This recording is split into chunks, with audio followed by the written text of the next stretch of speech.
তো বন্ধুরা, আসিফ মনিরের যে ইচ্ছাটা ছিল সে পাকিস্তানের সবথেকে শক্তিশালী মানুষ হবে, সে ইচ্ছাটা তার অবশেষে পূরণ হলো। কেননা গত ৪ তারিখ আসিফ মনির প্রথমবার পাকিস্তানের সিডিএফ হিসেবে অ্যাপয়েন্ট হলো। সিডিএফের ফুল ফর্মটা হচ্ছে চিফ অফ ডিফেন্স ফোর্স। এর মানেটা হচ্ছে সহজভাবে যদি আমি আপনাদেরকে বোঝাই, আসিফ মনিরের কাছে আর্মি, চিফ, নেভি ৩ খানা বাহিনীরই পাওয়ার সে হোল্ড করছে। তাকে কারোর কাছে কোনো ধরনের পারমিশন নেওয়ার জন্য যেতে হবে না। সে যা ইচ্ছা বলতে পারে, যা ইচ্ছা করতে পারে এবং আদার্স কেউ লিগালি তার উপর কোনো ধরনের অ্যাকশনও নিতে পারবে না। সিডিএফের যে পদটা আছে এটা নিয়ে অলরেডি কিন্তু ইন্টারন্যাশনাল মিডিয়াতে বহুবার ক্রিটিসাইজ করা হয়েছে। কিন্তু যেহেতু এটা পাকিস্তানের ইন্টারনাল ম্যাটার, তাই কেউ কিছু করতেও পারেনি। এমনকি ফিনল্যান্ড বলেছে পাকিস্তানের পলিটিক্যাল সিচুয়েশনের জন্য তারা তাদের অ্যাম্বাসি পাকিস্তান থেকে সরিয়ে নিচ্ছে। আমরা অলরেডি জানতাম যে আসিফ মনির সিডিএফ হিসাবে অ্যাপয়েন্ট হবে। তার লেট হচ্ছিল এই পদটার জন্য, কেননা শেহবাজ শরীফ দেশে আসছিল না। কিন্তু কতদিন সেটাকে আটকাতে পারবে? তাকে দেশে আসতেই হলো এবং আসিফ মনির সিডিএফ হিসেবে নিযুক্ত হলো। কিন্তু প্রবলেমটা কি বলুন তো? প্রবলেমটা হচ্ছে এখন যেহেতু আসিফ মনিরের ওপরে কেউ নেই, সে যা ইচ্ছা করতে পারবে। অতীতে আমরা অলরেডি দেখেছি আসিফ মনির যে স্টেটমেন্টগুলো দেয়, সেগুলো কিন্তু ও হাওয়াতে এমনিতে বলে দেয় না। এর আগেরবার যে স্টেটমেন্টটা সে দিয়েছিল ভারতের ব্যাপারে, তারপরেই কিন্তু পেহেলগামে অ্যাটাকটা হয়েছিল। তাই আসিফ মনির যদি কোনো ধরনের স্টেটমেন্ট ভারতের এগেনস্টে দেয়, সেটাকে আমরা কিন্তু হালকায় নিতে পারবো না। কেননা রিসেন্টলি সে এই অ্যাপয়েন্ট হওয়ার কিছুদিন পরে আবার একটা স্টেটমেন্ট দিয়েছে ভারতের বিরুদ্ধে। আর এই বিষয়ে আমি আজকের ভিডিওতে আপনাদের সাথে কথা বলবো। নমস্কার বন্ধুরা, আমি জ্যোতির্ময়। আপনাদের স্বাগত নতুন আরেকটা ভিডিওতে। এবার আমি আপনাদের ওই স্টেটমেন্টটা দেখাই যেটা ও দিয়েছে। অনেক কিছু বলেছে, তার মধ্যে যেটা মেইনলি কোট করা হয়েছে সেটা হচ্ছে India shouldn't be in dilution.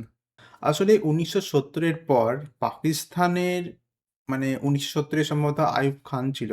তারপর কিন্তু এত পাওয়ারফুল মানুষ এই আসিফ মনির। তো স্বাভাবিকভাবেই সে এই ধরনের আরও অনেক কমেন্ট করবে। কিন্তু প্রবলেমটা হচ্ছে ভারতও কিন্তু খুব অ্যাগ্রেসিভ এখন অ্যাপ্রোচ নিচ্ছে।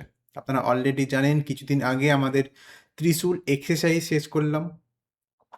তারপর এখন রাজনাথ সিং, সেও লাদাখে গিয়ে কিছু কমেন্ট করেছেন পাকিস্তানের ব্যাপারে। তো আমরা এটা ধরেই রাখছি যে কিছুদিনের মধ্যেই কিন্তু অপারেশন সিন্দুর 0.2 শুরু হয়ে যাবে। আর যেহেতু আসিফ মনির ওপার প্রান্তে বসে আছে, তখন কিন্তু মানে যে ক্ল্যাশেসটা হবে সেটার পরিমাণ কিন্তু অনেকটা বেড়ে যাবে। আসিফ মনির নিজেও জানে যে তার কাছে তেমন চান্স নেই ভারতের সাথে যুদ্ধ করে জেতার। পাকিস্তানে ওই একটাই ট্রাম্প কার্ড আছে, যে নিউক্লিয়ার। ওইটা ছাড়া আর তারা কিছু জানে না। আচ্ছা, ট্রাম্প কার্ডের ব্যাপারে বলতে আমার কাছে আরেকটা জিনিস মনে হলো। আসিফ মনিরের মেন্টালিটিটা আমাদের একটু বুঝতে হবে এবার। ঠিক আছে?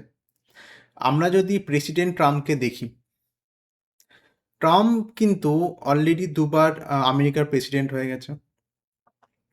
তারপর সে বহুকাল ভালো বিজনেসম্যান ছিল। একদিক থেকে আমরা দেখি তাহলে একদিক থেকে যদি আমরা দেখি তাহলে ট্রাম্প কিন্তু তার জীবনে যা যা করার ছিল সব কিছু করেছে। আর এখন সে কার পেছনে পড়ে আছে? নোবেল পিসের জন্য। নোবেল প্রাইজ সে পায়নি পিসের জন্য, তো তার জন্য সে কিছুদিন আগেই ফিফা থেকে একটা নতুন প্রাইজ তৈরি করে দিল, সেটাও নাকি পিসের জন্য। সেই প্রাইজটা সে গ্রহণ করেছে।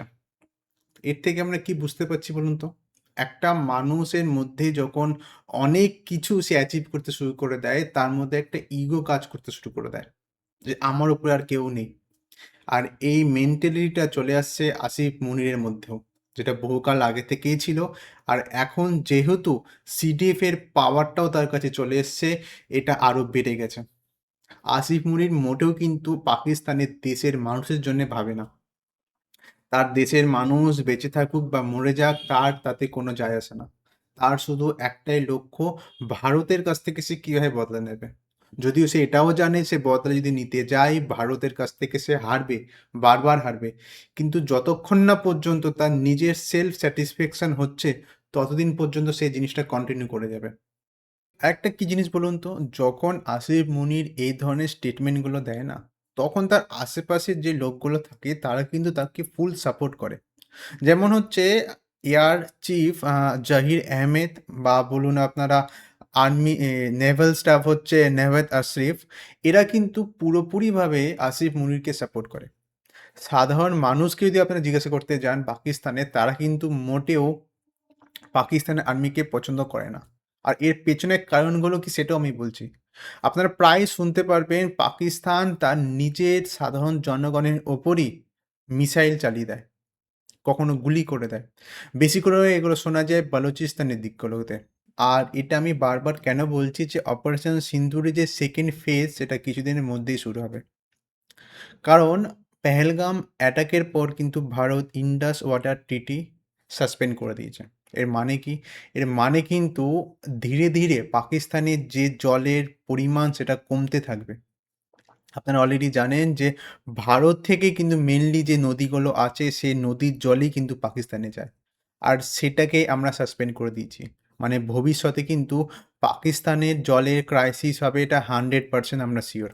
আর আসিফ মুনির এই টপিকটাকে বারবার ইন্টারন্যাশনাল মিডিয়াতে তুলবে, আর এটা নিয়ে ভারতে বিভিন্ন ধরনের হয়তো অ্যাটাক করার চেষ্টা করতে পারে। আর রেসপন্সে অবশ্যই কিন্তু আমাদের দেশ চুপ থাকবে না, আর তখনই শুরু হয়ে যাবে অপারেশন সিন্দুর। তো বন্ধুরা, আজকের ভিডিও আপনাদের কেমন লাগলো অবশ্যই কমেন্টে জানাবেন।